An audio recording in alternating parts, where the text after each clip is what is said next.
देख इधर दे देखिए,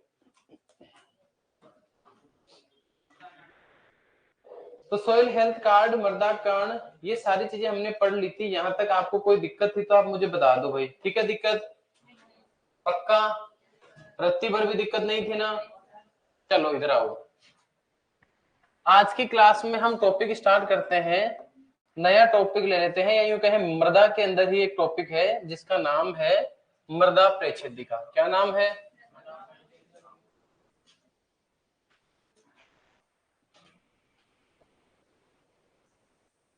जिसको इंग्लिश में बोलते हैं सॉइल प्रोफाइल। क्या बोलते हैं? Soil profile. सबसे इंपॉर्टेंट या यूं कहें सबसे पहली अगर हम बात की बात करते हैं तो हमको ये पता होना चाहिए कि सॉइल प्रोफाइल ही किसको कहते हैं। यहाँ दो तीन शब्द ऐसे हैं जिनको हमें समझने की जरूरत है, जिनमें सबसे पहले शब्द की हम बात करें तो पहला शब्द आ जाता है सॉइल प्रोफाइल। क्या आ जाता है? Soil profile. यानी सॉइल प्रोफाइल क्या होती है, इसके बारे में इंफॉर्मेशन सबसे पहले ले लेते हैं, बाकी चीजें हम आगे देख लेंगे। देखो ध्यान देना इधर, सॉइल प्रोफाइल होती क्या है? जैसे मान लो ये मिट्टी की सतह है, ये तो क्या है? मृदा की, मृदा की क्या है? ये सतह है। और इस मिट्टी की सतह से यहां हम जाते हैं मृदा के अंदर, जैसे मान लो गहराई तक जाते हैं। कहां तक जाते हैं? गहराई तक। तो मिट्टी में जब हम गड्ढा खोदते हैं तो कहीं ना कहीं चट्टानों के टुकड़े आना स्टार्ट हो जाते हैं। जैसे घर वाले गड्ढा खोदते हैं तो अंदर पत्थर आते हैं कि नहीं वापस से? यानी कि ये मिट्टी की सतह है, और जब नीचे की तरफ हम जाते हैं, गड्ढा खोदते हैं, तो कहीं ना कहीं एक जगह जाने के बाद पत्थर के टुकड़े आना स्टार्ट हो जाते हैं। और हमें पता है कि ये मिट्टी जो है वो चट्टानों से ही तो बनी है। ये तो सबको पता है इस बात का, तो क्योंकि हमने स्टार्टिंग में ही पढ़ लिया था कि मृदा के पैतृक पदार्थ क्या है? चट्टाने हैं। क्योंकि पहले पृथ्वी के निर्माण के समय चट्टाने ही तो थी, मिट्टी तो थी नहीं। सही बात है। यानी नीचे जो पत्थर है, हम यूं कह सकते हैं वो पत्थर एक प्रकार से पत्थर नहीं है, वो पैतृक पदार्थ है। वो क्या है? अरे कह सकते हैं कि नहीं कह सकते? अच्छा, उनको हमने पैतृक पदार्थ कह दिया। ऊपर की साइड मृदा की सतह है, नीचे की तरफ हमने कहा पैतृक पदार्थ। और याद रखना, जैसे मान लीजिए ये इस तरह से होता है, उसको बोलते हैं क्षैतिज। क्या बोलते हैं? और सीधा होता है उसको क्या बोलते हैं? ऊर्ध्वाधर, वर्टिकल सेक्शन बोलते हैं। क्या बोलते हैं? यानी कि यहां से सीधा हम गड्ढा बनाते हैं मिट्टी के अंदर, तो उसको बोलते हैं हम ऊर्ध्वाधर काट, या फिर बोलते हैं उसको वर्टिकल सेक्शन। क्या बोलते हैं उसको? Vertical section. तो मृदा परिच्छेदिका की परिभाषा बहुत आसान है कि मृदा की सतह से पैतृक पदार्थों तक, कहां तक? जो ऊर्ध्वाधर काट लगाते हैं उस काट को क्या बोलते हैं? क्या बोलते हैं? फॉर एग्जाम्पल, जैसे मान लीजिए मिट्टी के अंदर हम कोई गड्ढा खोदते हैं, तो आपने देखा होगा कि जैसे मान लो ये दीवार आपके सामने दिखाई दे रही है, ये आपने गड्ढा खोद लिया, तो आपने देखा होगा ऊपर की मिट्टी अलग रंग की, फिर अलग रंग की मिट्टी, फिर नीचे अलग रंग की, फिर थोड़े थोड़े छोटे छोटे पत्थर आते हैं मिट्टी के अंदर, कहीं पर सफेद रंग की, कहीं यूं कहें काले काले रंग की मिट्टी। अलग अलग परतें होती है कि नहीं होती है? हमने देखा है कि सर मिट्टी के अंदर ऐसी बहुत सारी परतें पाई जाती है। अगर आपने गड्ढा देखा होगा तो पक्का ये भी नोटिस किया ही होगा सबने। तो ये जो परतें, अलग अलग परतें आपको दिखाई दे रही है, इन परतों को बोलते हैं संस्तर। क्या बोलते हैं? संस्तर। क्या बोलते हैं इनको? संस्तर। तो मृदा परिच्छेदिका का मतलब तो होता है कि मिट्टी की सतह से पैतृक पदार्थों तक जो हम गड्ढा खोदते हैं, इस गड्ढे को हम सही तरीके से बोल सकते हैं वर्टिकल सेक्शन, या फिर यूं बोल सकते हैं ऊर्ध्वाधर काट। क्या बोल सकते हैं? ऊर्ध्वाधर। तो ऊर्ध्वाधर काट लगाते हैं, इसी काट को बोलते हैं मृदा परिच्छेदिका। क्या बोलते हैं इसको? इस मृदा परिच्छेदिका के अंदर आपको बहुत सारी समानांतर परतें दिखाई देती है, और इन परतों को क्या बोलते हैं? हाँ, आपको जो ये परतें दिखाई देती है, इन परतों को क्या कहा जाता है? इनको कहा जाता है मृदा संस्तर। यानी गलती से आपको कोई ये पूछ ले कि बताइए मृदा संस्तर किसको बोलते हैं? मृदा परिच्छेदिका में जो समानांतर परतें होती है, इन परतों को क्या कहा जाता है? क्या कहा जाता है? और संस्तर को इंग्लिश में बोलते हैं सॉइल होराइजन। क्या बोलते हैं? क्या बोलते हैं? सॉइल होराइजन कहा जाता है। क्या ये बात भी क्लियर है आपको? है या नहीं क्लियर? पक्का? इसमें कोई दिक्कत है आपको? ठीक है। दोनों परिभाषा आपको पता होनी चाहिए। मृदा परिच्छेदिका का मतलब होता है मृदा की सतह से, इसमें सबसे इंपॉर्टेंट शब्द है, ध्यान रखना, ये वर्टिकल ऊर्ध्वाधर काट। क्या इंपॉर्टेंट है? मृदा की सतह से पैतृक पदार्थों तक के ऊर्ध्वाधर काट को क्या बोलते हैं? मृदा परिच्छेदिका में जो समानांतर परतें दिखाई देती है उनको क्या बोलते हैं? कोई दिक्कत है इसमें? नहीं है। तो सबसे पहले सॉइल प्रोफाइल मृदा परिच्छेदिका की परिभाषा लिख देते हैं। देखो ध्यान रखना, मृदा परिच्छेदिका की परिभाषा होती है मृदा की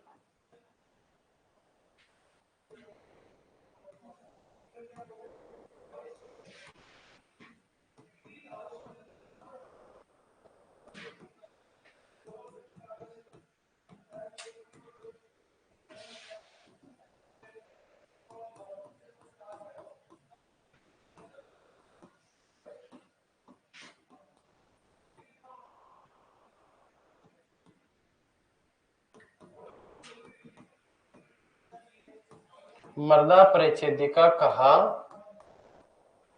जाता है। कोई दिक्कत है इसमें? कोई दिक्कत है कि इसमें? नहीं है। दूसरी बात, मृदा परिच्छेदिका के बाद आपको ध्यान रखना मृदा संस्तर। क्या ध्यान रखना है? और मृदा संस्तर किसको बोलते हैं? किसको बोलते हैं मृदा संस्तर? क्या किसको बोलते हैं? बहुत बढ़िया, हम सीधा सीधा कह देंगे सॉइल प्रोफाइल में जो समानांतर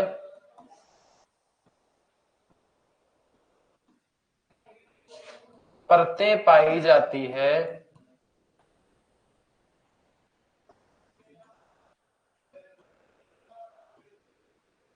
उन्हें क्या बोलते हैं? उन्हें मृदा संस्तर कहते हैं। देखो ध्यान देना, अब इस मृदा परिच्छेदिका में जो ये समानांतर परतें हैं इनकी संख्या कितनी होती है उसके बारे में बात कर लेते हैं। तो देखो ध्यान रखना, जैसे मान लो ये एक परत है और इसके जस्ट नीचे मान लेते हैं यहां से दूसरी परत स्टार्ट हो गई, सही बात है। तो इन दोनों परतों के बीच में इसके गुण भी होंगे और इसके गुण भी होंगे, एक तीसरी परत और पाई जाती है। यानी इस बीच वाली परत की अगर हम बात करें तो इस बीच में एक छोटी सी परत ऐसी होगी जिसमें इसके गुण भी होंगे और इसके गुण भी होंगे। समझ में आ गई? ऐसा तो होगा नहीं कि सर यहां तक तो एग्जैक्टली साफ साफ अलग अलग तो बटेगी नहीं कि यहां तक एक परत थी फिर अचानक दूसरी परत स्टार्ट होगी, ऐसा तो कभी नहीं होगा। होगा क्या कि एक परत चल रही थी फिर धीरे धीरे उसके गुण बदलने लगे और फिर नीचे जाते जाते अलग से नए गुण आ गए। यानी कि जैसे ही नए गुण आए तो हम उसको अलग परत कह देंगे और ऊपर अलग गुण थे तो अलग परत कह देंगे। लेकिन जहां दोनों परतें आपस में मिल रही थी वहां पर एक छोटी सी ऐसी परत बन जाती है जिसमें ऊपर वाले के और नीचे वाले के दोनों के गुण पाए जाते हैं। समझ में आ गई? तो मेरा कहने का मतलब है बीच में जो ऐसी परत बनती है उसको बोलते हैं ट्रांजिशनल संस्तर। क्या बोलते हैं? ट्रांजिशनल मृदा संस्तर बोलते हैं। एग्जाम में पूछा जाता है ट्रांजिशनल मृदा संस्तर किसे कहते हैं? तो दो मुख्य संस्तरों के बीच में ऐसा संस्तर जिसमें दोनों के गुण पाए जाते हैं उसको बोलते हैं ट्रांजिशनल मृदा संस्तर। क्या बोलते हैं उसको? किसी भी मृदा परिच्छेदिका के अंदर अगर हम बात करें तो मृदा संस्तरों की संख्या होती है 5। कितनी होती है? यानी कि एग्जाम में क्वेश्चन आया हुआ है कि मृदा परिच्छेदिका के अंदर जो मुख्य मृदा संस्तर होते हैं, किसकी बात कर रहा हूं? मुख्य मृदा संस्तरों की संख्या कितनी होती है? इनकी संख्या होती है 5। कितनी होती है? फिर से रिपीट कर रहा हूं, क्वेश्चन क्या पूछता है। देखो संस्तर का मतलब तो होता है परत। क्या मतलब होता है? समानांतर परतों को तो क्या बोलते हैं? संस्तर। अब मिट्टी में परतें तो बहुत सारी हो सकती है लेकिन मुख्य परतें कितनी होती है? यानी एग्जाम में जब भी आपको ऐसा पूछेगा तो ये बात पक्का लिखेगा, मुख्य मृदा संस्तर, इंग्लिश में इसको बोलते हैं, हिंदी में तो बोलते हैं मुख्य मृदा संस्तर और इंग्लिश में इसी बात को बोलते हैं मास्टर होराइजन। क्या बोलते हैं इसको? Master horizon. तो मृदा परिच्छेदिका में मास्टर होराइजन कितने होते हैं? 5। कितने होते हैं? 5। फिर बात करते हैं सर इन 5 के नाम क्या क्या होते हैं। तो 5 के नाम याद करवा देता हूं आपको, टेंशन मत लेना। एबीसीडी आती है कि नहीं आती है? अरे एबीसीडी आती है कि नहीं आती है? अगर एबीसीडी आती है तो लगभग यूं मान के चलना कि आपको कोई दिक्कत होगी ही नहीं। देखो ध्यान रखना, पहले अगर हम बात करते हैं तो ओ तो आपको ध्यान रखना ही है, ओ का मतलब होता है ऑर्गेनिक और ऑर्गेनिक का मतलब कार्बनिक पदार्थ ऊपर ही ऊपर होते हैं, नीचे तो होंगे ही नहीं। अब एबीसीडी के हिसाब से बात करें तो ए हो गया, उसके बाद में बी हो गया, उसके बाद में सी, सही बात है। और मान लीजिए एक का ही आपको एक भाग और बनाना है तो उसको क्या बोलोगे, ए टू बोलोगे ना। यानी सबसे ऊपर संस्तर होता है ओ, फिर उसके बाद में होता है ए, फिर होता है A2, फिर होता है बी और फिर होता है सी। इसी A2 को कहा जाता है ई। क्या कहा जाता है, 1 2 3 4 5 कितने हो गए संख्या में, मुख्य मृदा संस्तर कितने होते हैं। जिस आर का आप बार बार नाम ले रहे हो वो नीचे ही नीचे होता है, लेकिन ये मिट्टी का संस्तर नहीं होता है, क्योंकि आर का मतलब तो होता है कठोर चट्टाने। क्या मतलब होता है, चट्टाने मिट्टी है कह रहे हैं, तो फिर उसको मुख्य मृदा संस्तर में क्यों गिनेंगे हम लोग। तो चट्टान होता है जो मुख्य मृदा संस्तर नहीं होता है। मुख्य मृदा संस्तर केवल कितने होते हैं, 5। नाम क्या होता है, ओ, A2, बी और सी, और A2 का दूसरा नाम क्या है, क्या नाम है, याद रख लोगे। यानी मुख्य मृदा संस्तरों की संख्या कितनी होती है, 5, और पांचों के पांचों आपके सामने नाम लिखे हुए हैं, इसमें कोई दिक्कत है क्या। अगला क्वेश्चन बन जाता है कि सामान्य मृदा में मृदा परिच्छेदिका की गहराई कितनी होती है। तो अगला क्वेश्चन आ जाता है, याद रखना कि मृदा परिच्छेदिका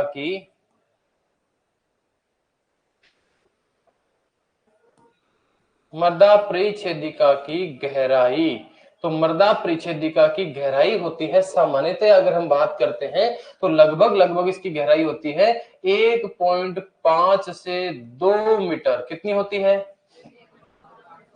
और इसी को सेंटीमीटर में लिखे तो 150 से 200 सेंटीमीटर, क्योंकि हमें पता है 1 मीटर में कितने सेंटीमीटर होते हैं, तो होते हैं पक्का।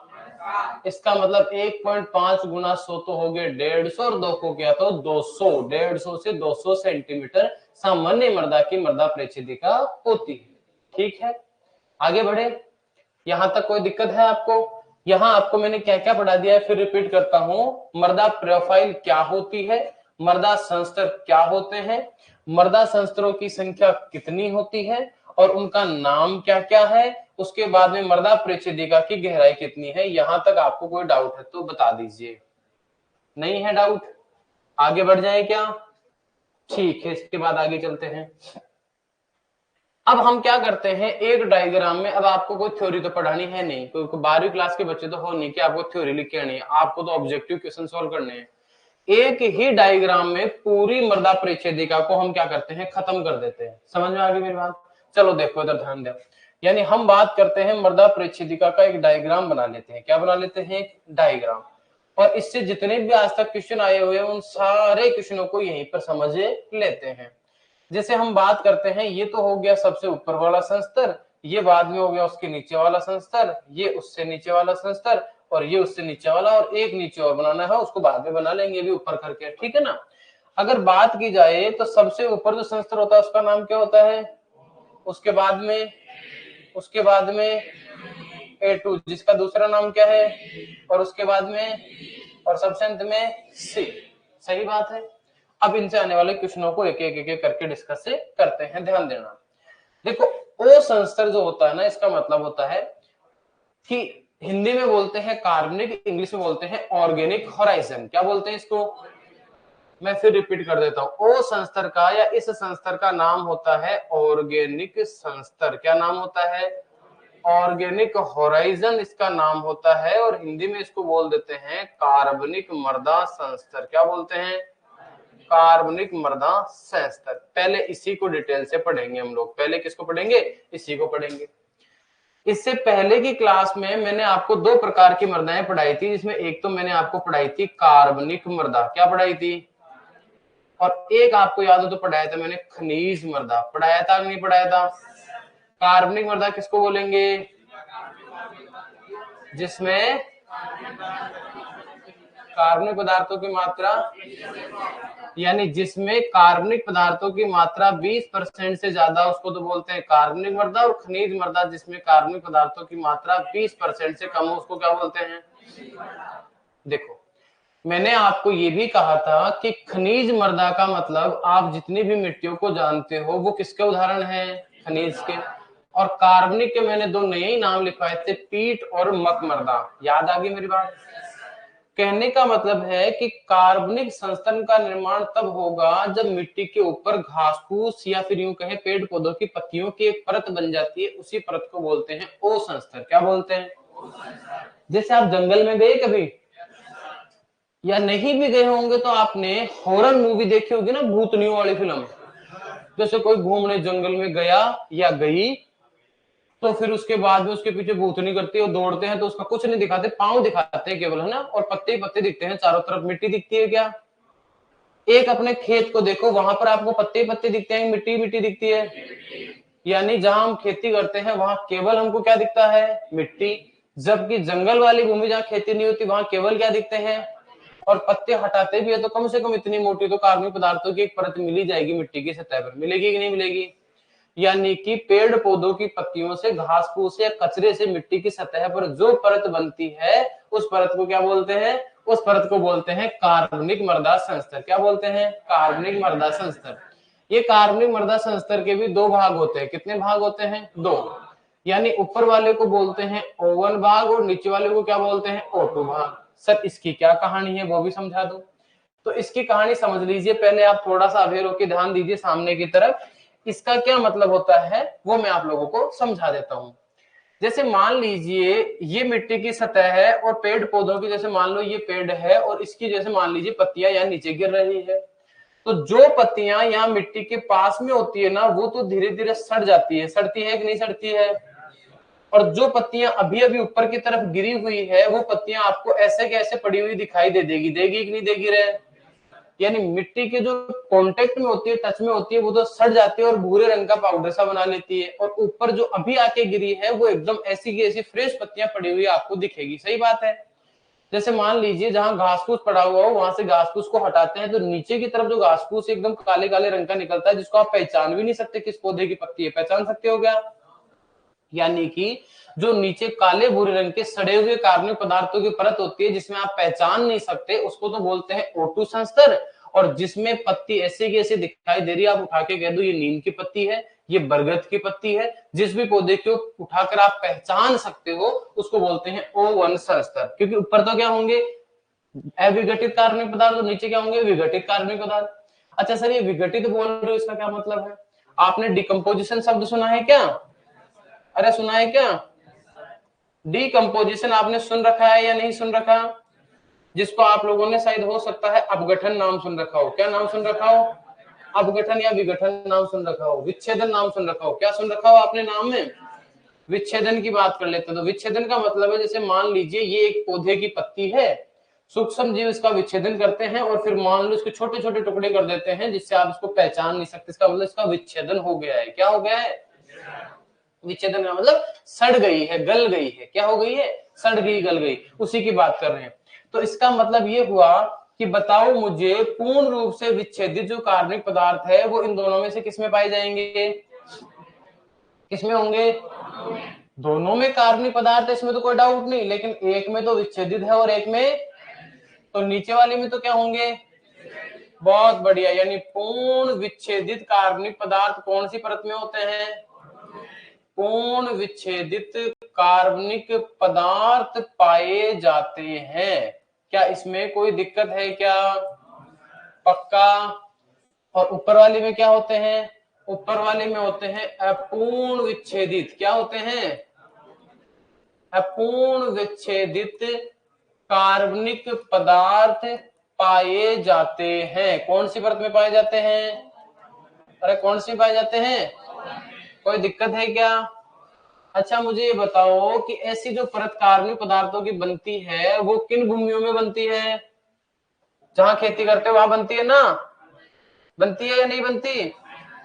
पक्का नहीं बनती ना? जहां आप खेती करते हो वहां कार्बनिक पदार्थों की परत बनती है क्या?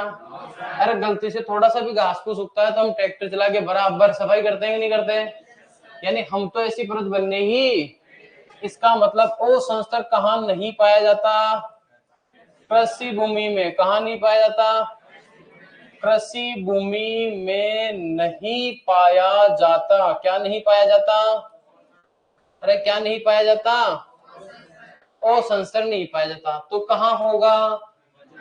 जहां जंगल होंगे। कहाँ होगा? यानी इसका मतलब हो गया जंगल वाली भूमि में। कहा?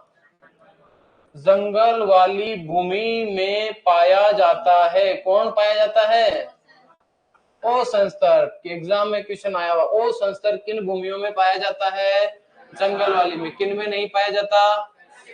असंस्तर का नाम है ऑर्गेनिक संस्तर। इसकी कितनी परतें होती है? O1 और O2 में क्या पाया जाता है? विच्छेदित या पूर्ण विच्छेदित कार्बनिक पदार्थ। और O1 में अपूर्ण विच्छेदित कार्बनिक पदार्थ। O के बारे में जो क्वेश्चन आते हैं उनका हमने सारा मामला सेट कर दिया। ठीक है। अब जहां हम खेती करते हैं उनमें क्या होता है कि कार्बनिक पदार्थ तो होते ही नहीं है, क्योंकि वो तो हम खेत में मिला देते हैं जिससे सड़ गल के वो तो सारे क्या हो जाते हैं? खत्म। जैसे मान लो आपने खेत में FIM डाला, डालने के बाद हल चला देते हैं जिससे वो मिट्टी में मिल जाता है। या जैसे मान लो फसल को काट लेते हैं तो फसल की जड़ें और उसके अवशेष खेत में रहते हैं, हम हल चलाते हैं और उसको मिट्टी में अच्छे से मिला देते हैं जिससे वो कार्बनिक पदार्थ सारे खत्म हो जाते हैं। होते हैं कि नहीं होते हैं? अरे होते हैं कि नहीं होते हैं? हो जाते हैं। ठीक है, बात कोई दिक्कत नहीं है इसमें। इसके बाद देखो आगे चलते हैं। सारे कार्बनिक पदार्थ खत्म हो जाते हैं तो हमें पता है कि मिट्टी में ठोस रूप से दो ही चीजें थी। ठोस भाग में कितनी चीजें थी? एक तो खनिज पदार्थ और दूसरे। अब ऊपर तो हमने कहा ठोस पदार्थों का ओवन बन रहा था तो कार्बनिक पदार्थ ज्यादा थे तो नाम ही क्या दे दिया? कार्बनिक संस्तर। अब नीचे वाले में कार्बनिक पदार्थ तो है नहीं तो क्या बच गया? इसका मतलब नाम ही क्या होता है? यानी ए संस्तर का नाम होता है, ध्यान रखना, ए संस्तर को कहा जाता है खनिज मृदा संस्तर। क्या कहा जाता है? क्या दिखाई दे रहा है क्या? ये आप लोगों को नहीं दे रहा है? दे रहा है? नहीं दे रहा है तो मैं मिटा देता हूं, अभी ऑनलाइन वालों को दिक्कत आएगी। देखो, तो इसका नाम ही क्या होता है? इसका नाम ही होता है खनिज संस्तर। क्या नाम होता है इसका? खनिज संस्तर। इसका नाम होता है खनिज संस्तर। और खनिज को इंग्लिश में क्या बोलते हैं? क्या बोलते हैं? इसका मतलब इसको इंग्लिश में क्या बोल देंगे? Mineral horizon. तो पहला क्वेश्चन कि बताइए ए संस्तर का नाम क्या होता है? क्या होता है? अच्छा, दो प्रकार की मिट्टियां थी, कार्बनिक और कार्बनिक मृदाओं का ऊपरी संस्तर कौन सा होता है? कौन सा होता है? O1। और एक खनिज मृदाओं का पक्का ये होता है ना? ये क्वेश्चन बहुत बार एग्जाम में आ गया है, ध्यान रखना। मैं फिर से बता देता हूँ, ये क्वेश्चन बहुत बार एग्जाम में पूछ लिया गया है कि खनिज मृदाओं का सबसे ऊपरी संस्तर कौन सा होता है?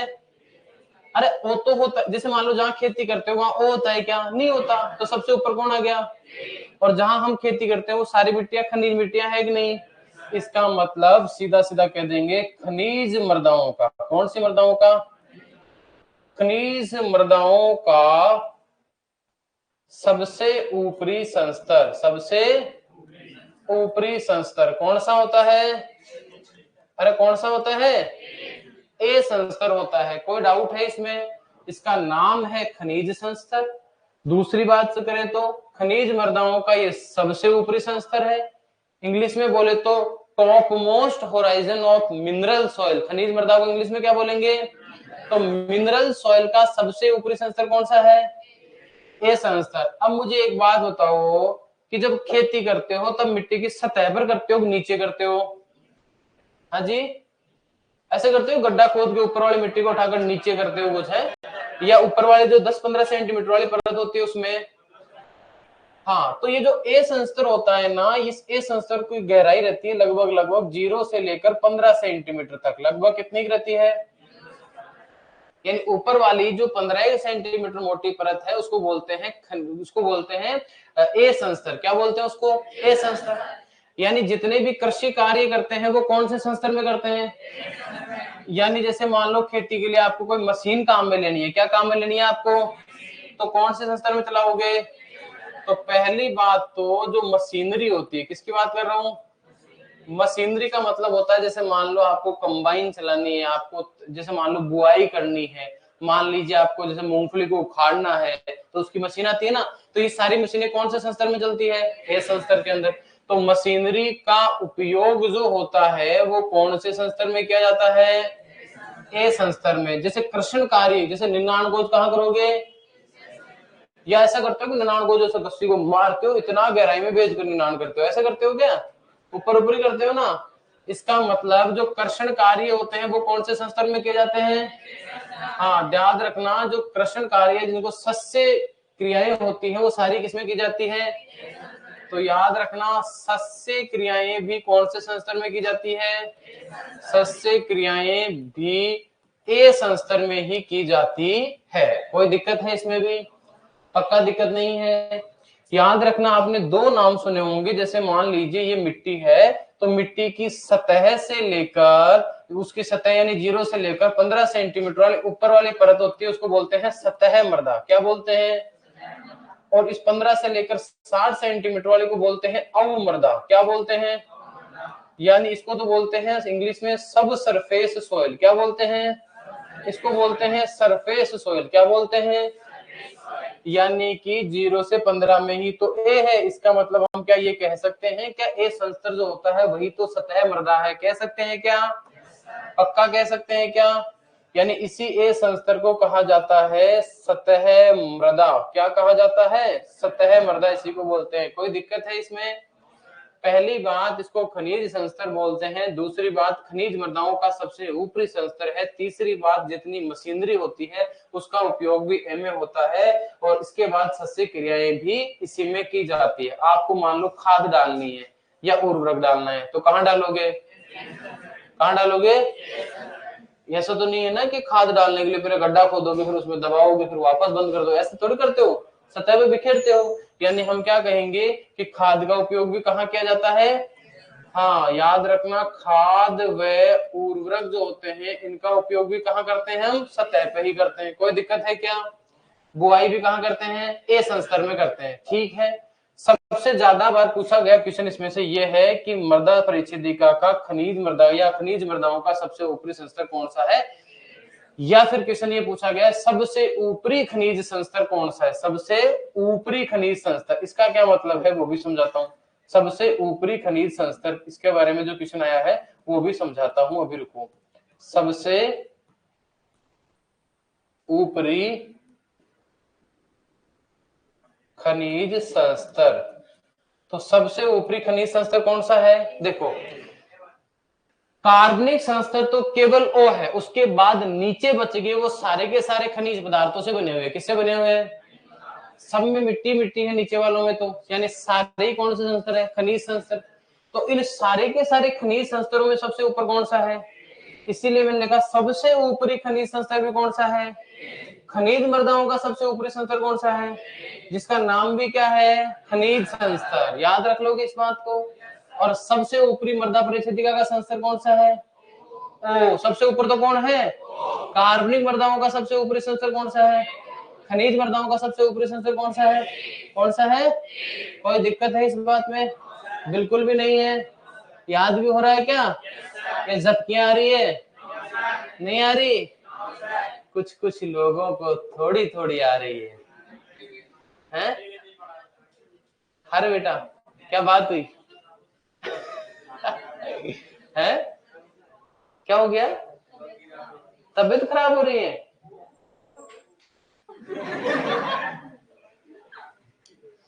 जेनेटिकली मॉडिफाई हो गया है? नहीं, म्यूटेशन की जरूरत नहीं है। आजकल जीएम क्रॉप का नाम सुना होगा ना। जैसे मान लीजिए मक्के में प्रोटीन की मात्रा बढ़ानी है, क्या करनी है? या जैसे मान लीजिए बीटी कॉटन नाम सुना है क्या? तो बीटी कॉटन में क्या किया हमने, एक बैक्टीरिया होता है, जैसे बीटी नाम कहां से है? एक बैक्टीरिया का नाम था बैसिलस थ्यूरिजेंसिस। तो इस बैसिलस थ्यूरिजेंसिस जो जीवाणु है, इसमें एक जीन था जो एक प्रोटीन बनाता है जिसका नाम है क्राई प्रोटीन। और इस प्रोटीन की वजह से जो कीड़े होते हैं ना वो मर जाते हैं।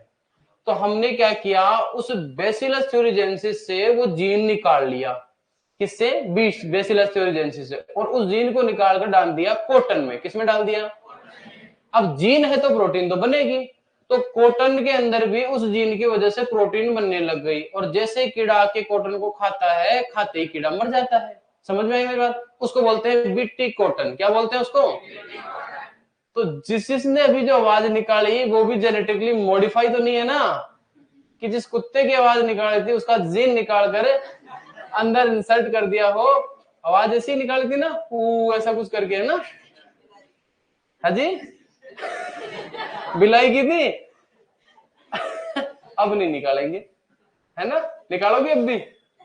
देख लो, मैं तो पूछ रहा हूँ, अभी तो सत्यापन नहीं हुआ है भाई। इंसान सबकी आवाजें निकाल सकता है, तो इसका मतलब नहीं है कि जीएम है वो जेनेटिकली मॉडिफाई है, लेकिन फिर भी अगर कोई ज्यादा ही निकालता है तो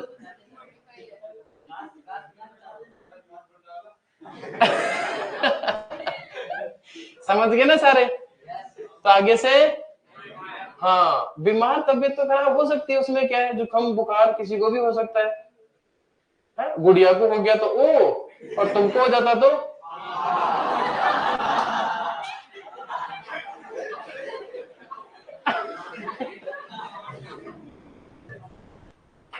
कल्याण हो तुम्हारा, कल्याण हो। है जीते रहो मेरे लाल, जुग जुग जियो तुम। है वाकई महान हो तुम तो यार। मतलब हमेशा मीटिंग चलती है कि सर C5 का थोड़ा परफॉर्मेंस डाउन है। मैं कहता हूं उनका परफॉर्मेंस दूसरी साइड ज्यादा हाई है, इसलिए इधर डाउन हो गया, क्योंकि प्रकृति ने सबको बैलेंस किया हुआ है। क्या किया हुआ है? दिमाग सबको उतना ही दिया, बस फर्क पड़ता है कि वो कहाँ लगा रहा है उसको। और आप इन आवाजों में ज्यादा दिमाग लगा रहे हो। बेटा पढ़ लो रे, नहीं तो बस सुनने को ही मिलेगी आवाजें। हाँ, समझ गए बात यहां तक की? हाँ बेटा, कुछ नहीं पड़ा है इन बातों में। उठ गई नींद? चलो आ जाओ, टॉपिक पे आ जाओ। इन्हें ऐसे मजाक होना चाहिए बीच बीच में। अब आगे आ जाना। ए सेंसर हो गया खत्म। क्या हो गया? ए सेंसर हो गया खत्म, इसकी कहानी हो गई खत्म। क्या हो गई इसकी कहानी? अब बात करते हैं A2 की। यानी इसी ए संस्तर के नीचे की तरफ, जैसे मान लीजिए ये मृदा परिच्छेदिका है, ये O है, ये ए संस्तर था।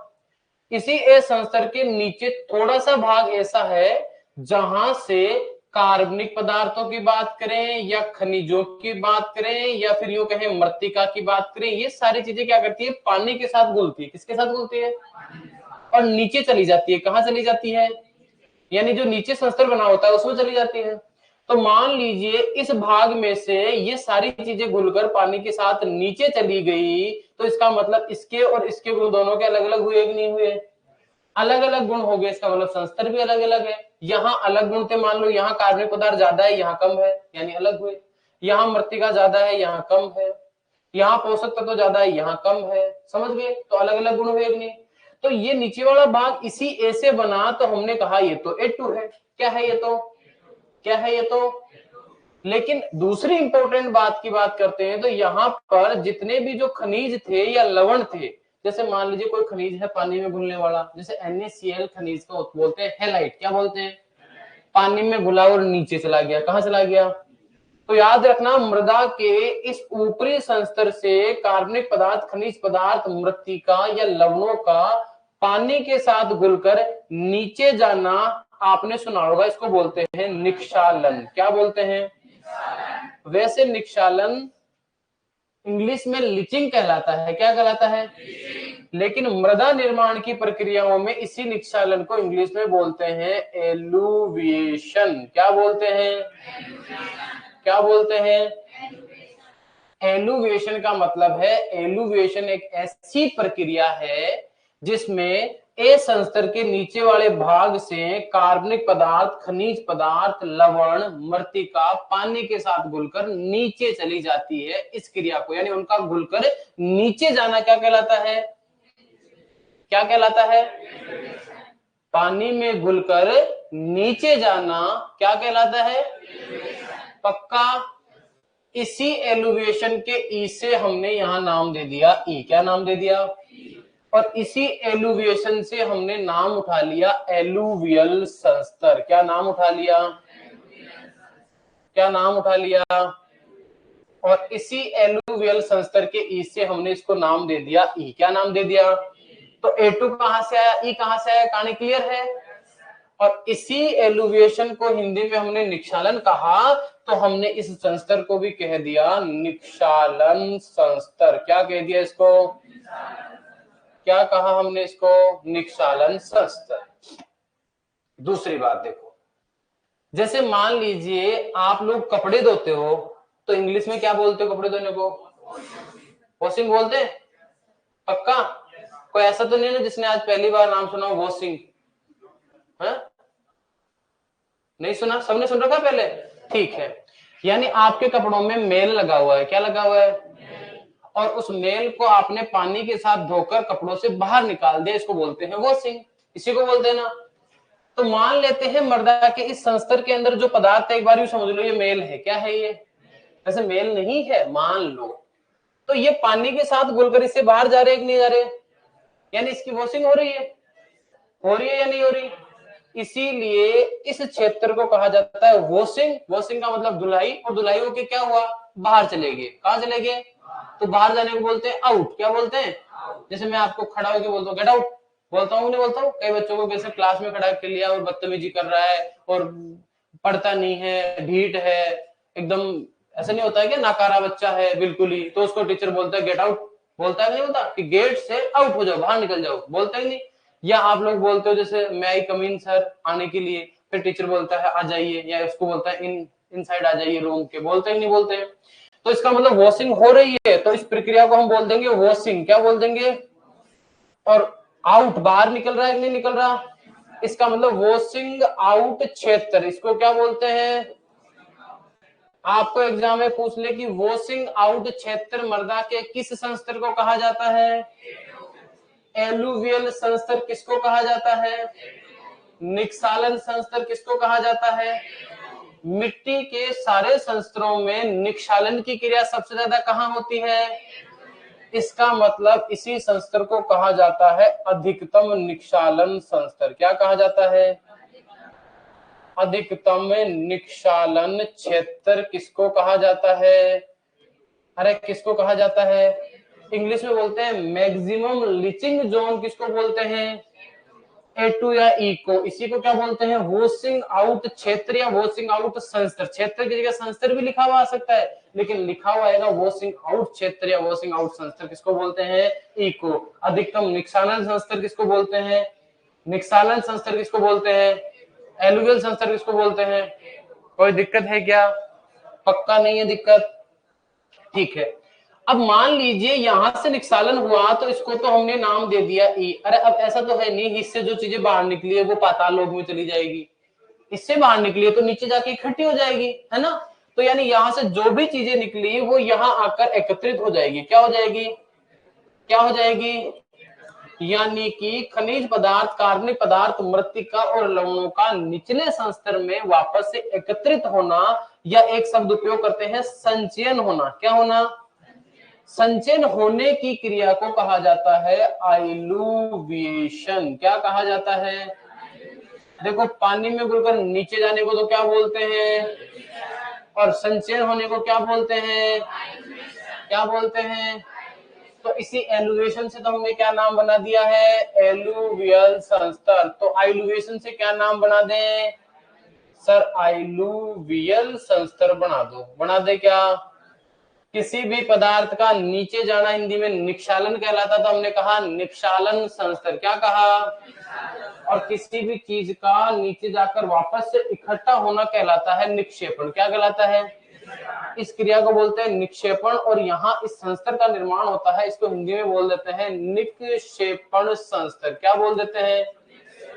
यानी इसी आइलुवियल संस्तर को हिंदी में कहा जाता है निक्षेपण संस्तर। क्या कहा जाता है?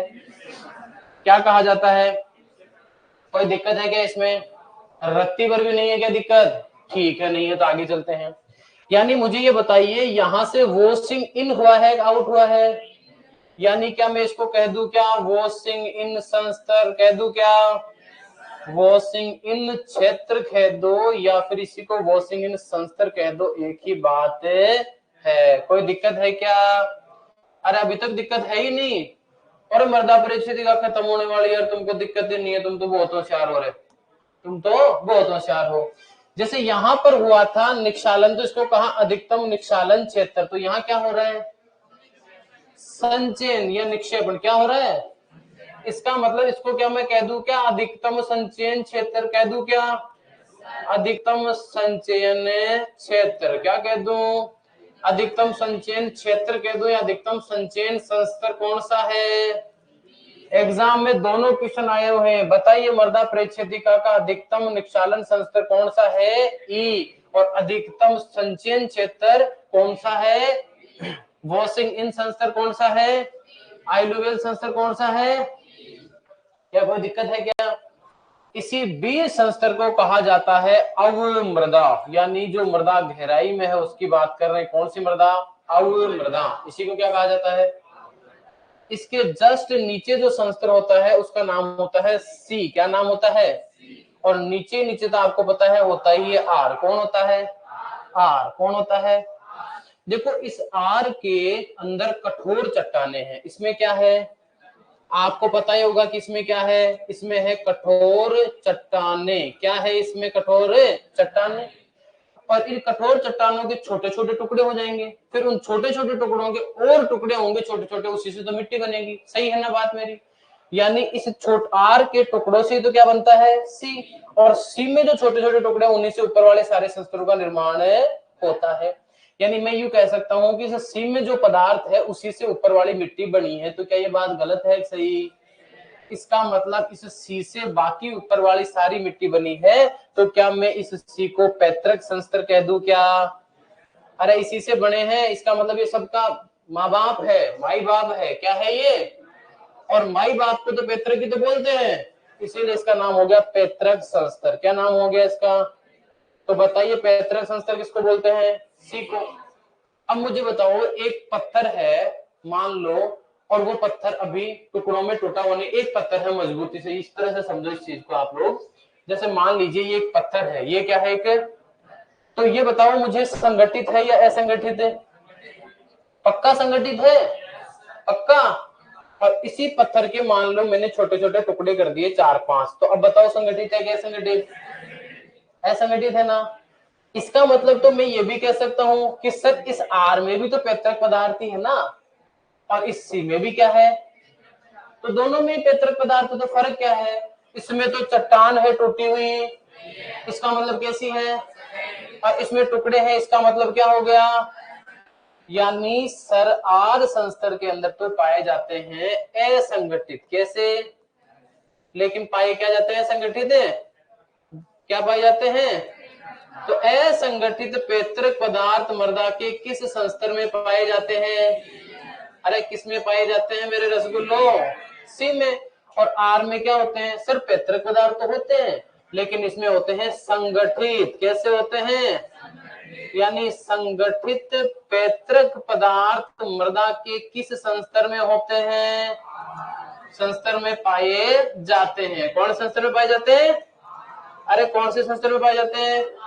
ये लीजिए भैया, हमने मृदा परिच्छेदिका की कहानी कर दी है समाप्त। एग्जाम में आने वाले सारे क्वेश्चन आपके सामने बोर्ड पर लिखे हुए हैं, इसके बाहर आपको कोई कुछ नहीं पूछेगा, समझ गए मेरी बात। इसके अलावा रिगोलिथ, सोलम, मोनोलिथ, 3 शब्द और हैं, सोलम, रिगोलिथ और एक रिगोसोल, एक मोनोलिथ, 4 शब्द है, वो पढ़ा देंगे कल की क्लास में। क्या बताओ इसमें कोई दिक्कत है क्या, मामला सेट है कि नहीं, एकदम मस्त तरीके से। इसमें से कुछ भी पूछ लेगा कर दोगे क्या, रिपीट करोगे एक बार ही, रिपीट नहीं करना क्या, नहीं करना किस टाइम हो वो उतार लेवा दिया, चलो अब आराम से उतार लो, अब आराम से चल दो भाई, है ना, ठीक है।